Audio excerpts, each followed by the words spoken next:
Welcome to தேடல் களஞ்சியம் channel. நம்ம லாஸ்ட் வீடியோவில் வந்து மாடி தோட்டத்துக்கு தேவையான தொட்டி எப்படி செய்யறதுன்னு பார்த்தோம், வாட்டர் கேன் யூஸ் பண்ணி. இன்னைக்கு வந்து நம்ம வீடியோவில் மாடி தோட்டத்துக்கு இல்லைன்னா ஆர்டினரியா தோட்டத்துக்கு வந்துட்டு மண் கலவை எப்படி செய்யறதுன்னு பார்க்க போகிறோம். இங்கே பாருங்க, இங்கே எங்கள் தோட்டத்தில் வந்துட்டு நாங்கள் என்ன ரேஷியோவில் மிக்ஸ் பண்ணியிருக்கோமோ அதை தான் இப்போ உங்களுக்கு காட்ட போகிறேன். எங்கள் தோட்டத்தில் எல்லா செடியுமே நல்லா வளர்ந்துருக்கு, எல்லாமே நல்லா காய் வச்சு கொஞ்சம் பெருசாகிட்டு இருக்கு இப்போதான்.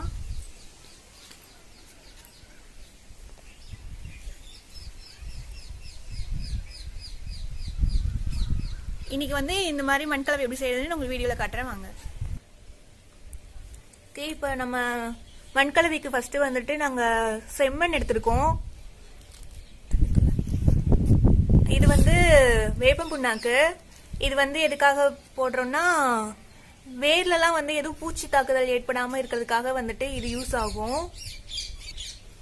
இது வந்து கோகோ பிட்டு, தேங்காய் நார் இருக்குல்ல அதுதான்.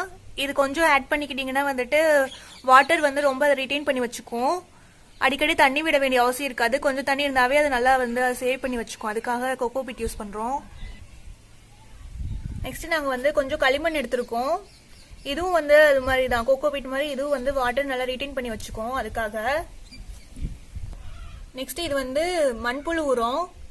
இது வந்து இதுல என்னென்ன இருக்குன்னா, ஆக்சுவலா நாங்க வீட்டுல வந்துட்டு மாடு போடுற சாணம் அண்ட் வீட்டுல வந்துட்டு வேஸ்ட் ஆகிற காய்கறி எல்லாம் வந்துட்டு ஒரு இடத்துல வந்துட்டு சேர்த்து வச்சிருவோம். அது வந்து இப்படி மக்கி போயிட்டு இந்த மாதிரி வந்துட்டு சாயில் வந்துடும்.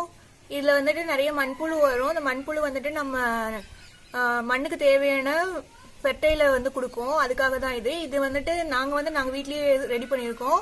சப்போஸ் இது உங்களுக்கு கிடைக்கலன்னா இப்ப கடையிலாம் கூட வந்துட்டு கிடைக்குது. மண்புழு உரம்னு கேட்டீங்கன்னா கடையிலேயே கூட உங்களுக்கு கிடைக்குது. ஓகே, இப்போ இது எல்லாத்தையும் யூஸ் பண்ணி மண் கலவை வந்துட்டு எப்படி செய்யறதுன்னு பார்க்கலாம் வாங்க. இது வந்து ஃபர்ஸ்ட் செம்மண் எடுத்துருக்கோம். ஃபர்ஸ்ட் செம்மண் வந்துட்டு என்ன பாக்ஸ்ல இருக்கீங்களோ அது வந்து ஒரு பங்கு எடுத்துக்கோங்க.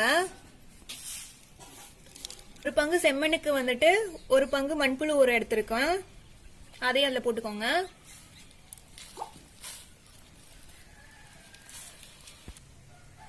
அடுத்தது கோகோ பிட், தேங்காய் நார் வந்துட்டு அது ஒரு பங்கு எடுத்துக்கிறோம்.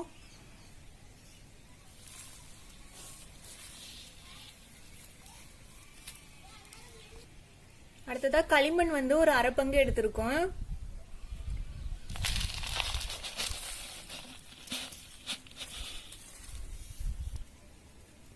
அடுத்ததா இது வந்து வேப்பம் புண்ணாக்கு, அது வந்து ஒரு 1/4 பங்கு எடுத்திருக்கேன். இதையும் போட்டு நல்லா மிக்ஸ் பண்ணிக்கலாம். இப்போ இதை எல்லாத்தையுமே போட்டு நல்லா மிக்ஸ் பண்ணிக்கோங்க. ஏதாவது சின்ன சின்ன கட்டி மாதிரி இருந்துச்சுன்னா நல்லா உடச்சி விட்டுக்கோங்க அதெல்லாம். ஓகே, இப்போ எல்லாத்தையும் சேர்த்து நல்லா நம்ம மிக்ஸ் பண்ணியாச்சு.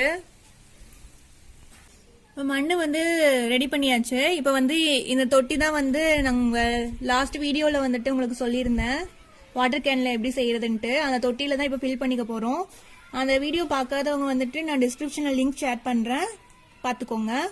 இப்போ வந்து இதில் நம்ம இந்த மண்ணை வந்து ஃபில் பண்ணிக்கலாம். வந்து நம்ம செஞ்ச வச்ச தொட்டியில் வந்துட்டு நம்ம கலந்த மண் கலவையை வந்துட்டு இந்த மாதிரி ஃபில் பண்ணியாச்சு. இப்போ இதில் வந்துட்டு உங்களுக்கு என்ன செடி தேவையோ அதை வச்சிங்கன்னா நல்லா வளரும். இப்போ எங்ககிட்ட எதுவும் நாற்று வைக்கிறதுக்கு எதுவும் இல்லை. அதனால வந்துட்டு நான் ஒரு 5 days முன்னாடி வந்துட்டு தான் இது வச்சோம். இது காட்டுறேன் உங்களுக்கு. 5 days முன்னாடி இதே ரேஷியோவில் தான் மண்ணு மிக்ஸ் பண்ணி வச்சிருக்கோம். பாருங்க, நல்லா செடி வளர்ந்துருக்கு. பாருங்க, நல்லா முளைச்சி வந்திருக்கு. ஓகே, இப்போ வந்து செடி சப்போஸ் வச்சீங்கன்னா வைக்கும் போது வந்து தண்ணி லைட்டாக மட்டும் தெளிச்சு விடுங்க. உடனே தண்ணி எடுத்து ஊற்றிடாதீங்க. ஏன்னா ஃபர்ஸ்ட் வச்சப்போ வந்துட்டு கொஞ்சம் ஸ்ட்ராங்காக இருக்காது. கொஞ்சம் வெயிட் பிடிச்சதுக்கு அப்புறமா வேணா நீங்கள் தண்ணி விட்டுக்கலாம். சப்போஸ் விதை வைக்கிற மாதிரி இருந்துச்சுன்னா வந்துட்டு கண்டிப்பாக நீங்கள் விதை முளைச்சி வர்ற வரைக்கும் நீங்கள் தண்ணி வந்து சும்மா தெளிச்சு விட்டு விடுங்க. அதுதான் ரொம்ப நல்லது. தண்ணி மேலே ரொம்ப ஃபோர்ஸாக ஊற்றுனீங்கன்னா விதை வந்து உள்ளுக்குள்ளே போயிடும். ஸோ சம்டைம்ஸ் முளைக்காம போயிடும். ஸோ தெளிச்சு விடுங்க வெயில் நல்லா பிடிக்கிற வரைக்கும்.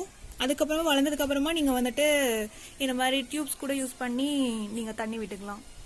நீங்களும் உங்கள் மாடியில் வந்துட்டு இந்த மாதிரி மண்கலவை செஞ்சு இந்த மாதிரி வந்து பாட் செஞ்சு வளர்த்து பாருங்க. செடிலாம் நல்லாவே வளரும். பண்ணிட்டு எப்படி இருந்துச்சுன்னு கமெண்ட் பண்ணுங்க. தேங்க்ஸ் ஃபார் வாட்சிங். சொல்கிற டைலாக் தான். வீடியோஸ் உங்களுக்கு பிடிச்சிருந்தா மறக்காமல் லைக் பண்ணுங்கள், ஷேர் பண்ணுங்கள் அண்ட் கமெண்ட் பண்ணுங்கள். அண்ட் மறக்காமல் சேனலை சப்ஸ்கிரைப் பண்ணுங்கள், பெல் ஐக்கான் ப்ரெஸ் பண்ணுங்கள். தேங்க்யூ.